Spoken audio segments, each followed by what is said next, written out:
అస్సలాము అలైకుం వరహ్మతుల్లాహి వబరకాతుహు. తకబ్బులల్లాహు మిన్నా వ మిన్కుం.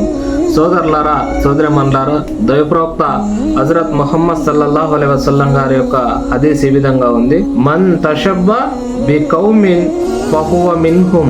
చూడండి, దీని యొక్క అర్థము ఈ విధంగా ఉంది, ఏ వ్యక్తి అయితే ధర్మానికి వ్యతిరేకంగా వ్యవహరించే ఇతర జాతులను అనుసరిస్తాడో అతను వారిలోని వ్యక్తిగానే పరిగణించబడతాడు.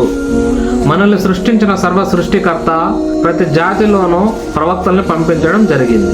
సోదరులారా, అల్లాహ్ సుబ్హానహు వ తఆలా ప్రవక్తలని పంపించి వారితో పాటు ఆ యొక్క జాతులకి ఆ యొక్క ధర్మం ప్రకారంగా ఒక గ్రంథాన్ని కూడా ఇచ్చి పంపడం జరిగింది. చూడండి, మన యొక్క ప్రవక్త, అంతిమ దైవ ప్రవక్త ముహమ్మద్ సల్లల్లాహు అలైహి వసల్లం గారు కూడా మన యొక్క జాతికి ఖురాన్ గ్రంథాన్ని తీసుకుని రావడం జరిగింది.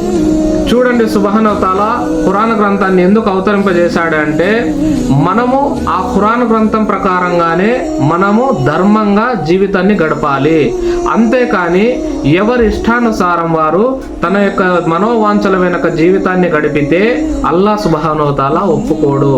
సో మనము ప్రతి ఒక్కరూ మనల్ని సృష్టించిన సర్వ సృష్టికర్త ఏదైతే మనకి జ్ఞానాన్ని ఇచ్చి పంపించాడో ఆ జ్ఞానాన్ని అనుసరించే మనము ధర్మంగా జీవితం గడపాలి.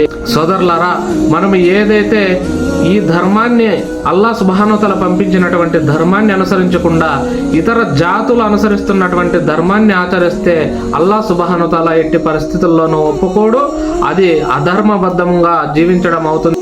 ఎవరైతే అల్లాహ్ పంపించినటువంటి ధర్మాన్ని వదిలేసి ఇతర జాతుల ధర్మాన్ని అనుసరించారో ప్రళయం రోజు కూడా మీరు వారితో పాటు లేవడం జరుగుతుంది.